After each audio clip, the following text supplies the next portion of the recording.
BRS చెలో మేలిగడ్డ కాంగ్రెస్ చెలో పాలమూరు ఇలా project వారు తెలంగాణలో మళ్లీ కాకరేపుతుంది. ఇవాళ బీఆర్ఎస్ కాంగ్రెస్ పోటాపోటీగా కార్యక్రమాలు నిర్వహిస్తున్నాయి. దీంతో మేడిగడ్డ పాలమూరు ప్రాజెక్టులపై పొలిటికల్ హీట్ నెలకొంది. ఇవాళ బీఆర్ఎస్ నేతలు మేడిగడ్డ అన్నారంలో పర్యటించనున్నారు. ఇక అన్నారం బ్యారేజ్ దగ్గర బీఆర్ఎస్ పవర్ పాయింట్ ప్రజెంటేషన్ ఉంది. అయితే బీఆర్ఎస్ మేడిగడ్డ టూర్ కి కౌంటర్ గా కాంగ్రెస్ పాలమూరులో పర్యటించనుంది. ఇక పాలమూరు రంగారెడ్డి ప్రాజెక్టును రంగారెడ్డి మహబూబ్ నగర్ కాంగ్రెస్ నేతలు పరిశీలించనున్నారు. ఈ పర్యటనపై ఇరు పార్టీల నేతలు ఒకరిపై ఒకరు విమర్శలకు దిగుతున్నారు.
బీఆర్ఎస్ చెలో మేలిగడ్డ కాంగ్రెస్ చెలో పాలమూరు ఇలా ప్రాజెక్టు వారు తెలంగాణలో మళ్లీ కాకరేపుతుంది. ఇవాళ బీఆర్ఎస్ కాంగ్రెస్ పోటాపోటీగా కార్యక్రమాలు నిర్వహిస్తున్నాయి. దీంతో మేడిగడ్డ పాలమూరు ప్రాజెక్టులపై పొలిటికల్ హీట్ నెలకొంది. ఇవాళ బీఆర్ఎస్ నేతలు మేడిగడ్డ అన్నారంలో పర్యటించనున్నారు. ఇక అన్నారం బ్యారేజీ దగ్గర బీఆర్ఎస్ పవర్ పాయింట్ ప్రజెంటేషన్ ఉంది. అయితే బీఆర్ఎస్ మేడిగడ్డ టూర్ కి కౌంటర్ గా కాంగ్రెస్ పాలమూరులో పర్యటించనుంది. ఇక పాలమూరు రంగారెడ్డి ప్రాజెక్టును రంగారెడ్డి మహబూబ్ నగర్ కాంగ్రెస్ నేతలు పరిశీలించనున్నారు. ఈ పర్యటనపై ఇరు పార్టీల నేతలు ఒకరిపై ఒకరు విమర్శలకు దిగారు.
బీఆర్ఎస్ చెలో మేలగడ్డ కాంగ్రెస్ చెలో పాలమూరు ఇలా ప్రాజెక్టు వారు తెలంగాణలో మళ్లీ కాకరేపుతుంది. ఇవాళ బీఆర్ఎస్ కాంగ్రెస్ పోటాపోటీగా కార్యక్రమాలు నిర్వహిస్తున్నాయి. ఇప్పటికే బీఆర్ఎస్ నేతలు మేడిగడ్డకు బయలుదేరారు. ఇదే అంశానికి సంబంధించి మరిన్ని అప్డేట్స్ మా Telangana bureau chief Sudhakar live లో సిద్ధంగా ఉన్నారు. సుధాకర్, తెలంగాణ రాష్ట్రంలో అధికార కాంగ్రెస్ పార్టీ ప్రతిపక్ష బీఆర్ఎస్ పార్టీ మధ్య సాగునీటి యుద్ధం కొనసాగుతుంది. గత నెల 13వ తేదీన అధికార కాంగ్రెస్ పార్టీ ముఖ్యమంత్రి రేవంత్ రెడ్డితో పాటు ఉప ముఖ్యమంత్రి గత నెల 13వ తారీఖు నిర్వహిస్తే అదే రోజున చలో నల్గొండ కార్యక్రమాన్ని బీఆర్ఎస్ పార్టీ నిర్వహించింది. దానికి మాజీ ముఖ్యమంత్రి బీఆర్ఎస్ పార్టీ అధినేత కేసీఆర్ హాజరయ్యారు. కేఆర్ఎంబీ కృష్ణా సాగునీటి జలాలకు సంబంధించి కేంద్ర ప్రభుత్వ ఆధీనంలోకి కాంగ్రెస్ ప్రభుత్వం ఇస్తుందంటూ ఆరోపిస్తూ అప్పుడు బీఆర్ఎస్ చలో నల్గొండ కార్యక్రమాన్ని నిర్వహించింది. రెండు కార్యక్రమాలు కూడా ఒకే రోజు కొనసాగాయి. ఆ రోజు ఒక రకంగా రాజకీయ వాతావరణం వేడెక్కింది. మళ్ళీ ఇవాళ చలో మేడిగడ్డ కార్యక్రమానికి ప్రధాన ప్రతిపక్షమైన బీఆర్ఎస్ పిలుపునిచ్చి ఇప్పటికే తెలంగాణ భవన్ నుంచి కేటీఆర్ ఆధ్వర్యంలో సుమారు 200 మంది మాజీ ఎమ్మెల్యేలు, బీఆర్ఎస్ పార్టీ నాయకులు, ప్రస్తుతం ఉన్న ఎమ్మెల్యేలు, ఎమ్మెల్సీలు, రాజ్యసభ సభ్యులు తెలంగాణ భవన్ నుంచి బయలుదేరితే ఇవాళ కాంగ్రెస్ పార్టీకి సంబంధించిన పాలమూరు, రంగారెడ్డికి సంబంధించిన ఎమ్మెల్యేలందరూ చలో పాలమూరుకు వాళ్ళు పిలుపునిచ్చారు. పాలమూరుకు సంబంధించిన ప్రాజెక్టుల విషయంలో గత ప్రభుత్వం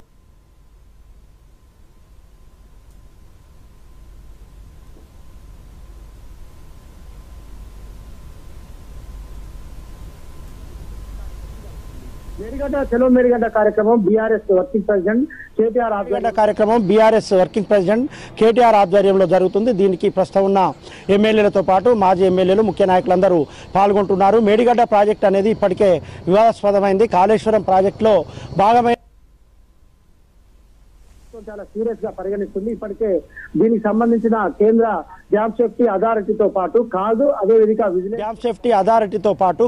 అదేవిధంగా విజిలెన్స్ అండ్ ఎన్ఫోర్స్మెంట్ డైరెక్టర్ అదేవిధంగా భారీ నీటిపారుదల శాఖ మంత్రి ఉత్తమ్ కుమార్ రెడ్డి అసెంబ్లీలో పవర్ పాయింట్ ప్రజెంటేషన్ చేయడం, అదేవిధంగా ముఖ్యమంత్రి రేవంత్ రెడ్డి శ్వేతపత్రాన్ని విడుదల చేయడం, మేడిగడ్డ బరాజ్ అదేవిధంగా కాళేశ్వరం ప్రాజెక్టులో అంతర్భాగంగా ఉన్న మేడిగడ్డ, అన్నారం, సుందిల్ల మొత్తం కాళేశ్వరం ప్రాజెక్టు వ్యవహారాన్ని బట్టబయలు చేశారు. తెలంగాణ ప్రజానికంలోకి చాలా బలంగా కాంగ్రెస్ ప్రభుత్వం తీసుకెళ్లగలిగింది. బీఆర్ఎస్ ప్రభుత్వం హయాంలో నిర్మించిన కాళేశ్వరం ప్రాజెక్టు సుమారు 94,000 కోట్ల ఖర్చు పెట్టి ఈ ప్రాజెక్టు నిర్మిస్తే కేవలం 98,000 ఆయకట్టు మాత్రమే స్థిరీకరణ అయింది. ₹1 ఎకరం చొప్పున స్థిరీకరణ అయింది. 2019లో నిర్మాణం పూర్తయితే 2020 నుంచి దీనికి పగుళ్ళు వచ్చాయి, రిపేర్కి వచ్చింది. 20, 21, 23 4 సంవత్సరాలు నీటిపారుదల శాఖ అధికారులు లేఖ రాస్తే నిర్మాణ సంస్థ అయిన ఎల్ఎన్టీ ఏం పట్టించుకోలేదు.